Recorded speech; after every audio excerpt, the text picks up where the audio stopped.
Very good morning all. I am Pinky Malik, lecture in economics. आज के इस लेक्चर में हम क्लास 9 का जो एग्जाम हुआ था 2024 में उस क्वेश्चन पेपर को सोल्व करेंगे। तो आज का लेक्चर शुरू करते हैं। क्वेश्चन नंबर 1, भाषा किसे कहते हैं, उदाहरण से समझाइए। तो भाषा एक माध्यम होता है, यह साधन होता है जिससे हम अपने विचारों का आदान प्रदान करते हैं, अपने विचारों की अभिव्यक्ति करते हैं। तो जैसे हिंदी है एक भाषा है, संस्कृत है एक भाषा है। नेक्स्ट क्वेश्चन, सूर्य और घर के दो दो पर्यायवाची शब्द बनाइए। सूर्य को हम अलग अलग नाम से जानते हैं, जैसे सूरज, भानु, भास्कर। आप इनमें से कोई भी यूज कर सकते हो, भास्कर, भानु। ऐसे ही जो घर के हैं उसको हम ग्रह और सदन के नाम से भी जानते हैं, साथ में आप आवास भी कह सकते हो। तो जो ग्रह के पर्यायवाची शब्द होंगे वो होंगे आवास, गृह, सदन। और जब सूरज के होंगे यानी सूर्य के होंगे सूरज, भास्कर और भानु। आगे अव्ययभाव समास किसे कहते हैं, उदाहरण दीजिए। अव्ययभाव समास वह समास होता है जिसका पहला पद अव्यय होता है और वो प्रधान होता है। उदाहरण है यथाशक्ति, यथासंभव। तो ये जो उदाहरण है ये अव्ययभाव समास। जैसे प्रतिदिन है, जिन अक्षर के पीछे प्रति या यथा वर्ड यूज हो रहा है ये अव्ययी है। यथाशक्ति, यथासंभव, यथाक्रम, ये अव्ययभाव समास के उदाहरण हैं। आगे है निम्नलिखित मुहावरों का अर्थ लिखकर वाक्य में प्रयोग कीजिए। आग में घी डालने का अर्थ है लड़ाई को या झगड़े को आगे बढ़ाना, झगड़े को बढ़ाना।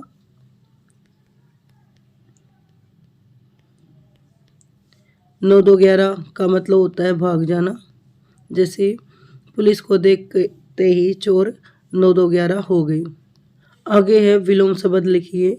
तो हमें उत्थान और निंदा के विलोम शब्द बनाने हैं। उत्थान का मतलब होता है पतन, जबकि जो निंदा का उल्टा होता है वो प्रशंसा या स्तुति होता है।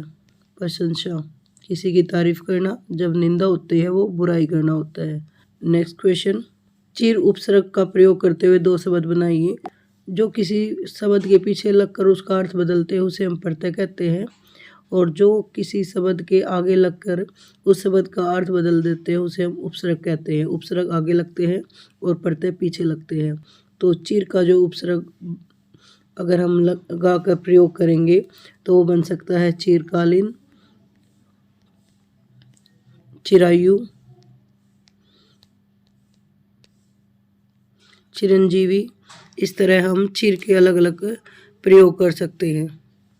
एक प्रत्यय का प्रयोग करना है तो एक प्रत्यय जब होता है तो वो पीछे लगता है शब्द के, तो एक से हम बना सकते हैं दैनिक, मासिक, साप्ताहिक। इस तरह एक से अलग अलग हम शब्द बना सकते हैं। निम्नलिखित पंक्तियों में प्रयुक्त अलंकार का नाम लिखिए। पहला है चांद की सी उजली जाली। तो इसमें उपमा अलंकार है क्योंकि तुलना की गई है, और उपमा अलंकार की पहचान होती है उसमें सा, सी या से होता है, यानी कि के समान होता है। अगला है हसमुख हरियाली हिम आपात। तो इसमें अनुप्रास अलंकार है क्योंकि है वर्ण है उसकी बार बार आवर्ती हो रही है। तो अनुप्रास अलंकार वहाँ होता है जहाँ किसी भी वर्ण की आवर्ती बार बार होती है।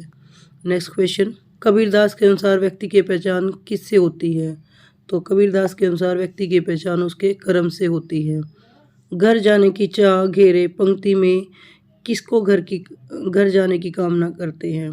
तो वो अपने घर के मतलब होता है वो अपने भगवान के घर जाने की कामना कर रहा है। तो जो आंसर होगा वो सी होगा। क्वेश्चन नंबर क्या है, गोपियाँ श्री कृष्ण की कौन सी वस्तु धारण नहीं कर सकती करना चाहती। तो जो गोपियाँ हैं वो कृष्ण भगवान की मुरली को धारण करना नहीं चाहती। मोहन के वर्त में मोहन शब्द किसके लिए प्रयुक्त हुआ है। तो ये मोहन शब्द है वो महात्मा गांधी के लिए प्रयुक्त हुआ है। नेक्स्ट क्वेश्चन, मरकट डिब्बे सा खुला किसको कहा गया है। तो गांव को मरकट डिब्बे सा खुला कहा गया है। तो ऑप्शन बी होगा वो सही होगा। क्वेश्चन नंबर 6, रंग बिरंगी किताबों को किसने खा लिया। तो जो आंसर होगा वो सी होगा, दिमको ने रंग बिरंगी किताबों को खा लिया। क्वेश्चन नंबर 5, निम्नलिखित काव्यांश को पढ़कर पूछे गए प्रश्नों के उत्तर दीजिए। प्रस्तुत काव्यांश के कवि और कविता का नाम दीजिए। तो जो प्रस्तुत काव्यांश है वो कबीरदास का है और कविता का जो नाम है वो सबद है। नेक्स्ट क्वेश्चन, कबीरदास के अनुसार ईश्वर कहाँ निवास करते हैं? तो कबीरदास के अनुसार जो ईश्वर है वो मनुष्य के हृदय में निवास करते हैं। खोजने वाले को ईश्वर कब मिल जाते हैं? खोजने वाले व्यक्ति को ईश्वर तुरंत मिल जाते हैं, बड़ी आसानी से ही प्राप्त हो जाते हैं। ईश्वर को किस प्रकार के क्रियाक्रम करने से प्राप्त किया जा सकता है? तो जो सद कर्म है, अच्छे कर्म है, उनको करने से हम ईश्वर को प्राप्त कर सकते हैं। देवल शब्द का अर्थ यहाँ मंदिर है। क्वेश्चन नंबर 8, शीर्षक के आधार पर निम्नलिखित बहुकल्पिक प्रश्नों के उचित विकल्प चुनकर पुस्तिका में लिखिए। छोटी लड़की जिसने बैलों को रोटी खिलाई, उसके पिता का क्या नाम था? तो उसके पिता का नाम भैरव था। नेक्स्ट क्वेश्चन, मंदिर में कंजूर की कितनी हस्तलिखित पोथियाँ रखी हुई थी? तो जो आंसर होगा वो ए होगा, 103। क्वेश्चन नंबर 11, उपभोक्तावाद की संस्कृति के कारण हम कैसी दास्ता स्वीकार कर रहे हैं? तो उपभोक्तावाद की वजह से हम भौतिक दास्ता स्वीकार कर रहे हैं। तो जो आंसर होगा वो सेकंड होगा। सांवले सपनों की याद किस विधा की रचना है? तो जो ऑप्शन है वो है कहानी, निबंध, संस्मरण या वृत्तांत। तो जो आंसर होगा वो सी होगा। नेक्स्ट क्वेश्चन, कुबनदास का जूता कहाँ आने जाने से घिस जाता है? ऑप्शन है दिल्ली, आगरा, होशंगाबाद, फतेहपुर सीकरी। तो जो आंसर होगा वो फोर्थ होगा, फतेहपुर सीकरी। नेक्स्ट क्वेश्चन, महादेवी जी की माता किसके पद विशेष रूप से गाती थी? कबीर, मीरा, रसखान, सूरदास। तो जो आंसर होगा वो ब होगा, मीरा। क्वेश्चन नंबर 9, गद्यांश को पढ़कर पूछे गए प्रश्नों के उत्तर दीजिए। तो पहला है प्रस्तुत गद्यांश के लेखक और पाठ का नाम। तो जो गद्यांश के लेखक है वो जाकिर हुसैन है। पाठ का नाम सांवले सपनों की याद है, सांवले सपनों की याद।